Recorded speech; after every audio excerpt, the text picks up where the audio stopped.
Hello everyone. Today we'll be learning about single bus organization presented by division and group 9. To execute an instruction, the processor has to perform the following steps. Fetch the contents of the memory location pointed to by the PC. The contents of this location is the instruction to be executed. Hence, they are loaded into the IR. Fetch phase. IR to PC. Increment the PC to the point to the next instruction. Assuming that the memory is byte addressable, the PC is incremented by 4. Carry out the operation specified by the instruction in the IR. ALU and all the registers are interconnected via a single common bus. The data and the address lines of the external memory bus connected to the internal processor bus via the memory data register MDR and the memory address register MAR respectively. Register MDR has two inputs and two outputs. Data may be loaded into MDR either from the memory bus or from the internal processor bus. The data stored in MDR may be placed on either bus.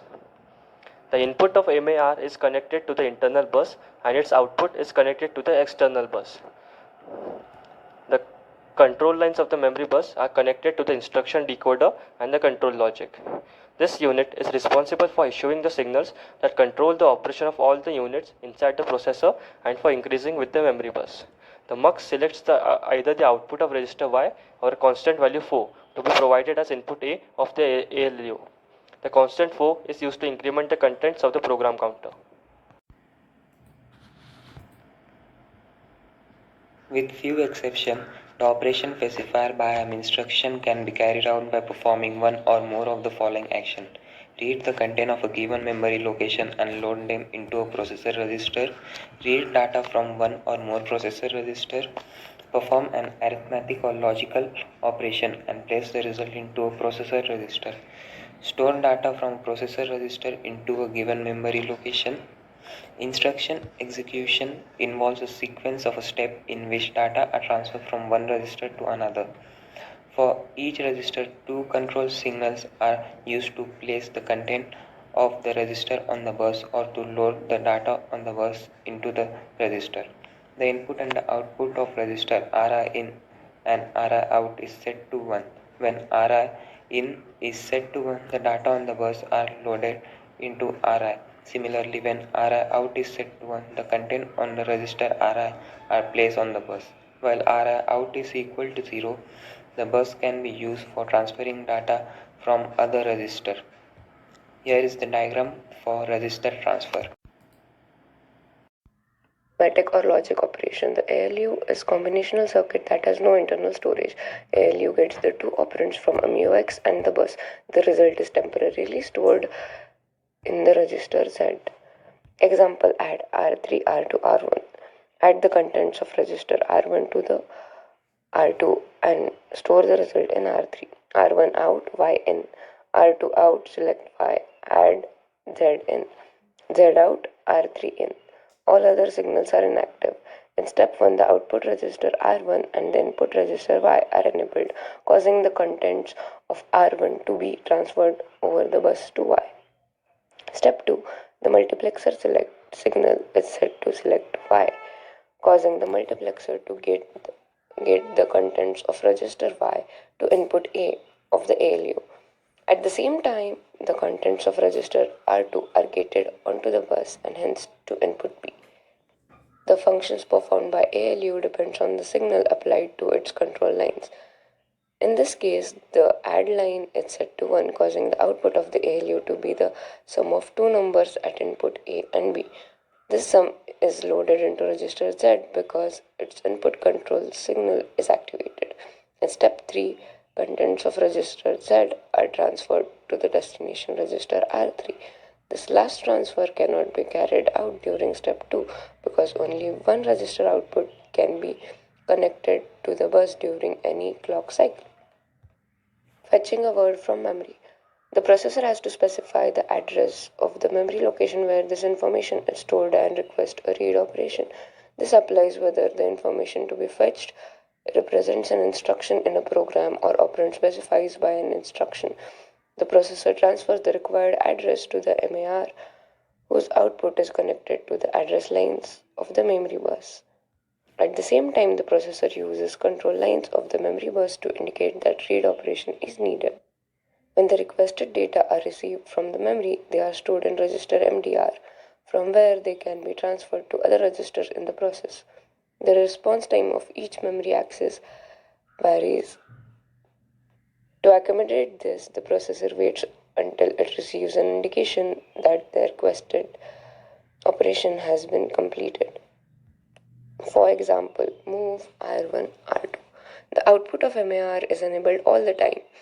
Thus, the contents of MAR are always available on the address lines of the memory bus of the next clock cycle.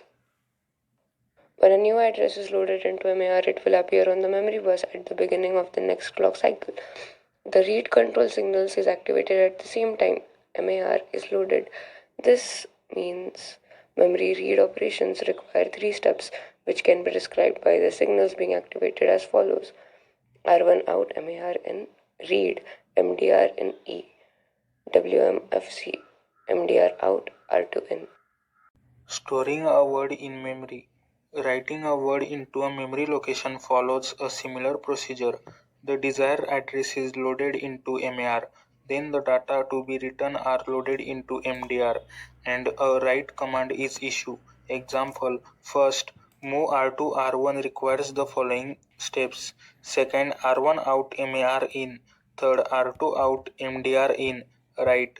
Fourth, MDR out WMFC. The diagram shows connection and control signals MDR. Execution of a complete instruction. Control sequence for execution of the instruction. Add R3 R1. Fetch the first instruction. Fetch the first operand. Perform the addition. Load the result in R1. Step action. PC out MAR in read. Select 4. Add Z in. Z out PC in WMFC.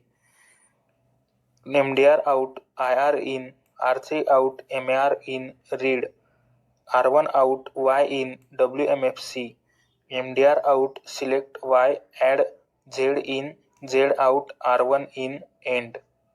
Execution of branch instruction. PC out, MAR in, read, select 4, add Z in, Z out, PC in, Y in, WMFC, MDR out, IR in, offset field of IR out, add Z in, Z out, PC in, end. Hardwired control. To execute instructions, the processor must have some means of generating the control signals needed in the proper sequence. The hardwired control is used to solve this problem. Hardwired system can operate at high speed but with little flexibility. The required control signals are determined by following information. 1. Content of the control step counter. 2nd. Contents of the instruction register. 3rd. Content of the condition code flags. 4th. External input signals such as MFC and interrupt requests. Separation of encoding and decoding function. The decoder-encoder block is a combination circuit that generates the required control output depending on the state of all its inputs. The step decoder provides a separate signal line for each step or time slot in the control sequence. The output of the instruction decoder consists of a separate line for each machine instruction. For any instruction loaded in the IR, one of the output line INS1 through INSN is set to 1 and other output line are set to 0. The input signals to the encoder block is combined to generate the individual control signals Y in, PC out, add, N, and so on. An example of how the encoder generates the Z in control signal for the processor organization. Z in equals to T1 plus T6 multiply add plus T4 dot BR plus. Thank you.